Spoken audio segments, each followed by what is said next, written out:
Hey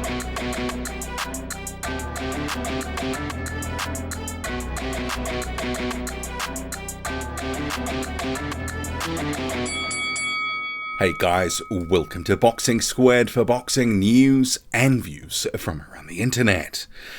Anthony Joshua and Otto Wallin all weighed in, all ready to go. Joshua 251 pounds, Valene 238.6. So it's pretty clear to me we're going to see what Otto Wallin is going to do. Box and move, pop the jab, look for the odd right hook. He's going to try to pick the pocket of Anthony Joshua, circling that ring away from the power hand, looking to rack up rounds and get a decision here.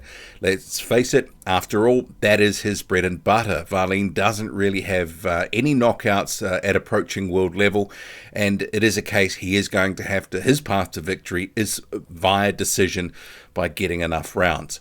But I think we also have to consider with this fight and the matchmaking that Joshua and co basically signed off on this opponent probably for a couple of reasons. One, he's not as good as Alexander Usyk, a fellow southpaw like Valene, not as skilled as Usyk, and also Valene does not have a lot of punching power. So it is kind of one of those fights where it's at the level where it's a decent enough fight, but in terms of the matchmaking, it is one, I think, for Joshua, it's safer than some other fights that are out there, especially against punchers. Of that, Otto Wallin is not. So I think we are going to see quite a tactical fight, and especially with Anthony Joshua with the link up with Ben Davison. And remember, this is another trainer. Anthony Joshua cycling through them now. Most recently, Derek James, although there is the talk about going back. You have that case with Robert McCracken, Angel Fernandez, the weird sort of caretaker setup they had there with both of them in the camp for a while. And then it was Fernandez. You also had Robert Garcia in there for one camp. So there's a lot of chopping and changing. Ben Davison is in for this one. But in terms of the opponent and the game planning, I think that Davison could kind of be a good fit, because Davison, some of his fighters tend to be, he does make them a bit more technical. He does also favor safety first, and that sort of plays into the wheelhouse of Joshua and his fighting style these days. He's not looking to sort of take too many risks. It is more of a safety first, box smart strategy. It didn't pay off against Alexander Usyk because Usyk was too good. Otto Wallin is a Poundland version of Alexander Usyk. So I think we're going to see Joshua in against a guy who, for the most part, the style, it's not going to be anything of a revelation to him. He's just going to have to be patient, he's going to have to pick his shots, and eventually he's going to try to land that right hand or an uppercut, something dangerous, but I think it's going to take quite a few rounds before we get there, because Valene will be wary, especially early. And Joshua at 251 pounds, he's going to have to worry about the gas tank, how he manages that.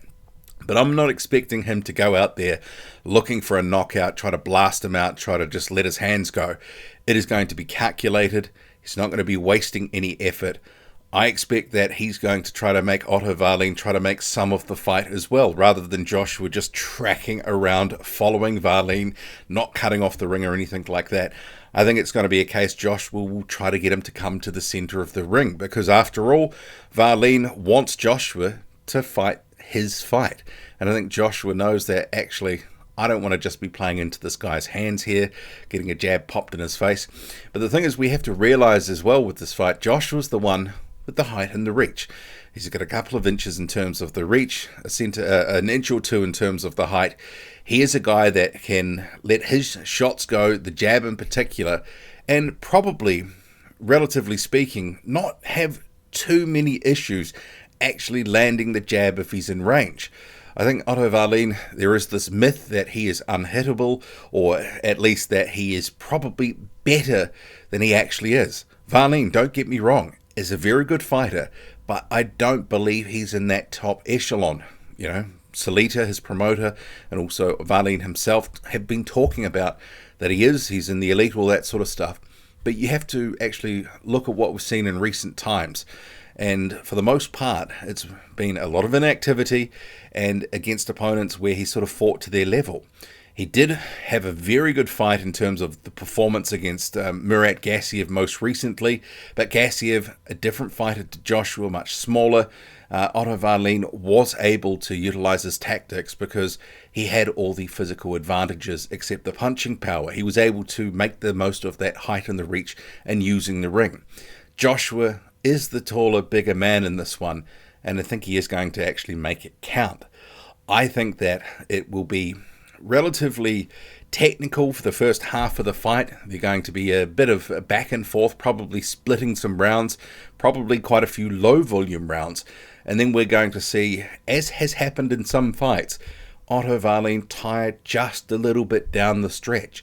And I think at that point, if he gets caught with something, could be the end of the night. If this does go to decisions, probably going to be quite tight. But I do think Joshua probably will catch up with him at some point. And I know some people are probably going to say, you're not giving Valene much of a shot here. He's better than you're giving him credit for. And to that I would say, I've followed Valene for a long time. I was one of the few people saying ahead of the Fury fight, this is actually a much better fight than it's getting given credit for. But I do think they're different fighters, different styles, and Joshua has had 24 rounds in the bank against Usyk, and he was improving. He was getting better, and he was able to catch up with Usyk at some points. I do think that against Valene, who's not as good as Usyk, Joshua can probably get the job done here. I think Joshua, in terms of his ability as a boxer and as a technician, is a bit underrated. Just because he's lost a few times, people write him off and say he's trash. He will have to watch out for the right hook, as Murat Gassiev found out. Valene, when he sits down on his punches, there is a little bit of snap there. But I don't think that Joshua is going to be too worried about what's coming at him compared to other guys that he's fought before. I think he will be, for the most part, safety first, but when he pulls the trigger, he is going to try to knock Otto Wallin out. So I am picking Joshua late stoppage in this one. But if it goes to points, I do think it probably is going to be relatively tight and competitive. But I do think Joshua's probably going to, on the back of his jab, probably rack up more rounds and basically have the better work, the quality work of the two in terms of the power punches landed. So Otto Wallin, I think, probably gets beaten in this one. Happy to be proven wrong. I mean, Otto Wallin is a good fighter. It's a good win. And Joshua, he really needs this, one, for the confidence, but two, for that Wilder fight that would be coming next.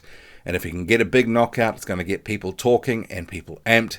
And I think at this stage of his career, with people questioning the motivation and all those sorts of things, a good performance is what's needed at this point. For Valene, well, it's all upside. He said that if he beats Joshua, it's not an upset because he expects it. But that's him talking. But I do think a decent chunk of people would consider it to be an upset, especially if he dominated. But Valene, it's all there for him. Joshua, he's got to get the job done. Back up the chat, the focus, all these things he's been going on about. So, looking forward to it. Drop a comment, loud and often. Hit like, hit subscribe, follow me on Twitter. Boxing_squared. I'm out.